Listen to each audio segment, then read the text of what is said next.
اعوذ باللہ من الشیطان الرجیم، بسم اللہ الرحمن الرحیم۔ قرآن کا پیغام، پارہ نمبر 10 کا نصف حصے سے آخری تک۔ رسول کسی کی مدد کے لیے محتاج نہیں۔ اللہ نے فرمایا کہ اگر تم رسول صلی اللہ علیہ وسلم کی مدد نہیں کرو گے تو اس سے اللہ اور اس کے رسول کو کوئی نقصان نہیں پہنچے گا۔ دیکھو، اللہ نے اس وقت بھی اپنے رسول کی مدد فرمائی جب انہیں مکہ کے کافروں نے مکہ معظمہ سے نکال دیا تو اللہ نے ان کو غار ثور تک سلامتی کے ساتھ پہنچا دیا اور وہاں سے دشمنوں کے منہ سے نکال کر مدینہ تک پہنچا دیا۔ یہ اللہ ہی کا فضل ہے۔ مال اور اولاد انسان کی آزمائش کا ذریعہ ہے۔ مال و اولاد سب کچھ انسان کے لیے آزمائش اور امتحان ہے۔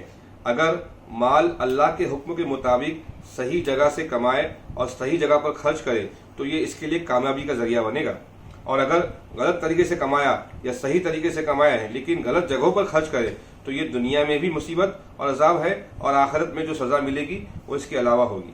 اسی طرح اولاد کو اگر اللہ کے حکم کے مطابق ان کے دین اور آخرت کی فکر کرے تو یہ دنیا میں بھی اس کے لیے سکون کا سبب بنے ہیں اور آخرت میں بھی کامیابی کا ذریعہ بنیں گے، اور اگر دین اور آخرت سے غافل ہو کر صرف دنیا کے عیش و آرام میں مصروف ہے تو یہی اولاد اس کے لیے دنیا میں مصیبت اور تکلیف کا سبب بن سکتی ہے، اور آخرت میں تو یہ سب کے دشمن بن جائیں گے۔ اللہ بچائے۔ جو کچھ اللہ نے دیا ہے اس پر شکر کرو۔ جن لوگوں کے دلوں میں دنیا کی محبت بسی ہوئی ہے وہ مال ہی سے خوش ہوتے ہیں۔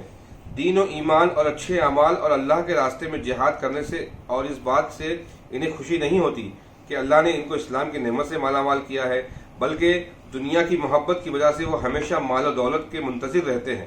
حالانکہ جو کچھ اللہ نے ان کو دیا ہے اگر اس پر خوش رہیں اور شکریہ ادا کرے تو اللہ ان کو اپنے فضل سے اور زیادہ دیں گے۔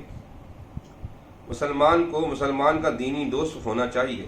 ایک صاحب ایمان کی ذمہ داری یہ ہے کہ وہ دوسرے ایمانی بھائیوں کا دینی معاملات میں رفیق و معاون ہو، کہ مسلمان مرد اور مسلمان عورتیں آپس ایک دوسرے کے دینی رفیق ہیں، نیک باتوں کی تعلیم دیتے ہیں، بری باتوں سے روکتے ہیں، نماز کی پابندی کرتے ہیں، زکوٰۃ دیتے ہیں، نیز اللہ اور اس کے رسول کا کہنا مانتے ہیں۔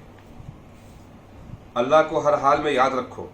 دنیا میں جو لوگ اللہ تعالیٰ کے احکام کو بالکل بھول جاتے ہیں اور نفسانی خواہشات کو اپنا مذہب بنا لیتے ہیں تو ایسے لوگوں سے اللہ تعالیٰ بھی منہ پھیر لیتا ہے۔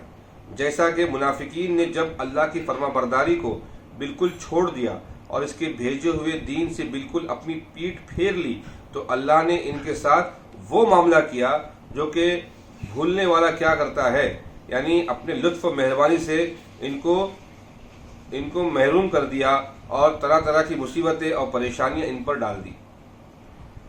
مومنین کی صفات۔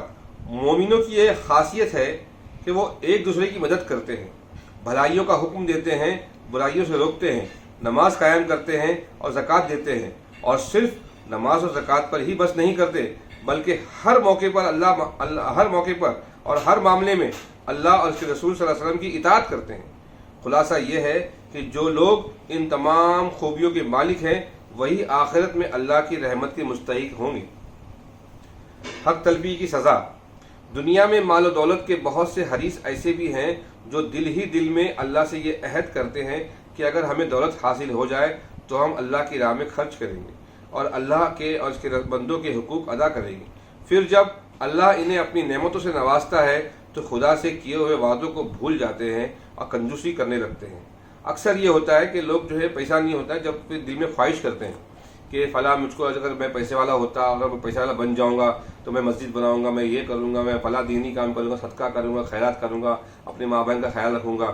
لیکن جب اللہ تعالیٰ اس کی وہ پیسہ دے کر مال دے کے اللہ آزمائش کرتا ہے، جب وہ مال اس کے بعد آتا ہے پھر وہ اس کے وعدوں کو اپنا بھول جاتا ہے، پھر وہ مال و دولت کو پیار کرنے لگتا ہے کہ اس کو خرچ نہیں کروں گا، اس کو جمع کر کے اور بڑا کرنے کی اونچا کرنے کی کوشش کروں گا۔ تو یہ اللہ تعالیٰ نے اس میں اشارہ کیا ہوا ہے۔ اس میں اللہ کی راہ میں کم خرچ کرنے والے کو حقیر نہ سمجھو۔ صحابہ کرام رضی اللہ تعالیٰ عنہم اجمعین میں کچھ حضرات ایسے بھی تھے جو راتوں کو سخت مشقتیں جھیل کر اپنی پیٹھوں پر بوجھ ڈھو کر معمولی سا کماتے اور ان کو لا کر رسول اللہ صلی اللہ علیہ وسلم کی بارگاہ میں پیش کر دیتے، لیکن منافقین ان حضرات کا مذاق اڑاتے اور کہتے اس مسکین کے صدقے سے اللہ بے نیاز ہے۔